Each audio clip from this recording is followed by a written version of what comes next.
If you're looking for the best camera on the phone, you've probably heard various recommendations from different people, but after testing nearly a dozen of the best camera phones myself over the last year, I can tell you one thing straight away. There is no single one best camera phone. Anticlimactic? Yes, but let me explain. There is no one best overall camera phone, but there are phones that are much better than others in specific areas. So rather than try to come up with just one phone and give it that gold medal, let me tell you where each camera phone really stands out. And if that's what you use, just go for that phone, or at least give it a try. First on this list is a phone many currently rank as the best camera. Its design is inspired by the look of a vintage camera and it has a nice leather-like finish. And it also has a giant camera system. This is the Xiaomi 13 Ultra and its big advantage is the 1-inch sensor, much larger than one on an iPhone or a Galaxy. And in the world of cameras, remember, it's not about the megapixels, it's about the sensor size. Now this phone also has 2 zoom cameras, a 3x zoom one and a 5x zoom one. And in my roughly 10 days of actively using the Xiaomi 13 Ultra, I noticed that it does one thing better than all others. It gets rid of the typical smartphone look in photos, and this usually refers to the incredibly sharp and doctored HDR style that we're used to seeing from phones. Images from the Xiaomi have a nice soft detail and very cinematic colors. Most of the time you don't even need to edit the pictures, you get great looking JPEGs right out the gate. So just compare these shots from the Xiaomi and how nice and natural they look compared to the iPhone and the Galaxy with their smartphone look. Now the second great thing about the Xiaomi is the zoom cameras. Now they have much faster aperture than other phones, which makes these cameras far more useful in low light. Most phones really struggle with zooming at night, but not the Xiaomi. Alright, next on the list is my personal favorite, and I have had this phone in my pocket as my second device in the past couple of months. That phone is the Vivo X90 Pro Plus. Just look at this stunning red color, and it's not quite as gigantic as the Xiaomi 2. So the Vivo also has a large 1-inch main camera sensor and it also has 2 zoom lenses, so the hardware is just like the Xiaomi. Now I found that the Vivo does a particularly good job with nighttime shots and you also get much less of that artificial over-sharpening in images. However, the number one reason for me to pack the Vivo in my bag is the portrait mode. If you like taking pictures of people, this is the phone to get. Vivo gives you these incredibly cool portrait mode styles that look like a rare vintage lens. That swirly bokeh biotar style looks absolutely amazing. And you also have a bunch of others that look incredible. Vivo even has its own Vivo Portrait Film vintage filter that I can't stop using. I have now gone on a few trips and I have been using this portrait mode style for all of my photos, even non-portraits. It just looks so good. And some may say that you can edit images on any phone with an app and get a similar look, and that is also kind of true, but how many people would be willing to edit dozens of photos every single time?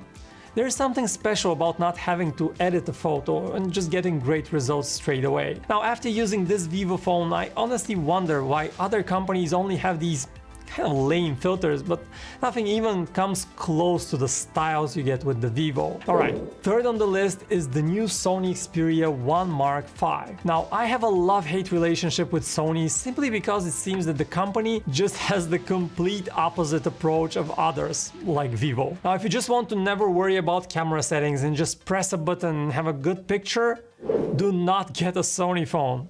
This latest Xperia is so complex, it has 3 different camera apps. It's a bit of a mess, honestly. So why is the Xperia on this list? Well, if you really want to tinker with manual settings, then it really shines. You have manual control over everything, and this phone can also act as a viewfinder for your Sony Alpha camera.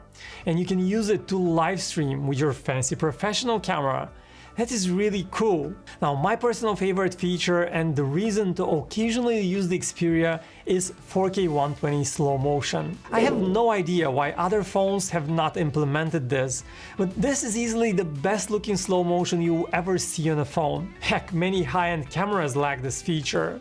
And you can create some truly impressive cinematic videos with 4K 120. Alright, next up we have a phone we all know, the iPhone 14 Pro. Now, I can argue that the iPhone iPhone 14 Pro introduces so much sharpening to its photos that it is actually a step back from previous iPhones in terms of pure quality. You don't notice this on a smaller screen, but open the photo on a tablet or a laptop or a bigger screen, and yeah, it can look really bad, creating this weird halo effect with contrasting objects and just overall. So why is this iPhone still on this list? Now first, it has an incredibly simple camera that gives you good consistency. And second, it is very versatile, especially now that it has a 2x sensor crop, which you can also use for portrait mode, unlike on many other phones. And you can also make those sharpening issues disappear if you shoot with the 48 megapixel Pro RAW mode. But the number one reason why you should get the iPhone remains the video quality. The iPhone consistently captures clean video with no noise, realistic colors, and a great dynamic range in various conditions. It also has very good stabilization, even if the Galaxy S23 series lately is giving it a run for its money in that regard. The iPhone still has the best high-resolution panorama capture by far and has the best cinematic mode video that I know many people also love using. Alright, we've already mentioned the Galaxy, so next on the list is unsurprisingly the Samsung Galaxy S23 Ultra. The obvious reason to get this phone is its one-of-a-kind 10x periscope zoom lens. No other phone in 2023 has this kind of long-range zoom. Samsung has perfected the quality, but most importantly, the stabilization, and you have incredibly stable zoomed shots. I really love the quality and the freedom this one lens gives you. I have shot all sorts of stunning videos with this camera that I can never capture on any other phone. And Samsung has also shown commitment, and it has pushed updates that improve the image quality, and early problems with slower shutter speeds are getting fixed. And another area where Samsung really stands out is the selfies. Selfies from the Galaxy S23 series consistently look better than pretty much any other phone on the market. Selfies have pleasing colors, nice skin tones, they look good. However, the phone is not quite perfect, and the one thing I wish Samsung improved was the colors.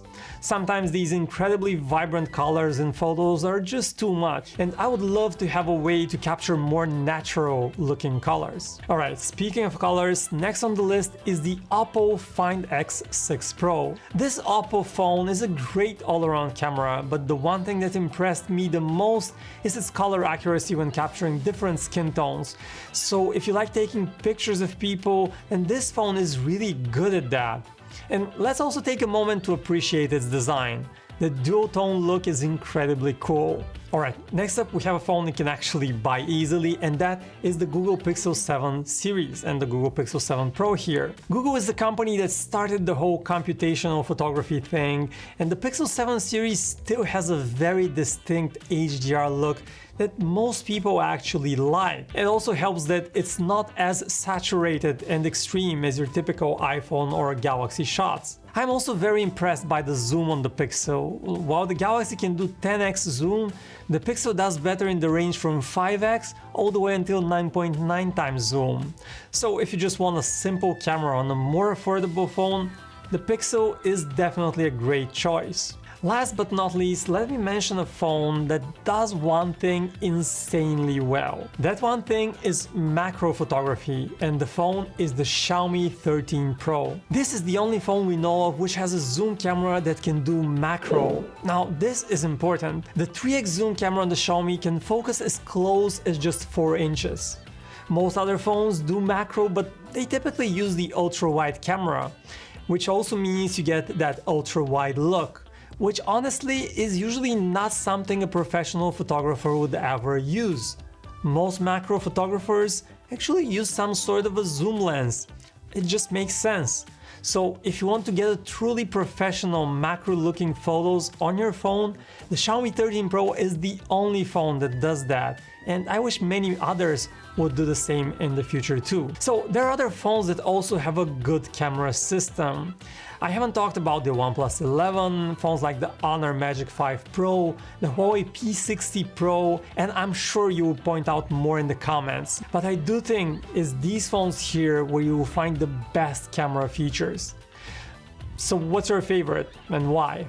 Hit me up in the comments. Thanks for watching, and I'll see you guys around.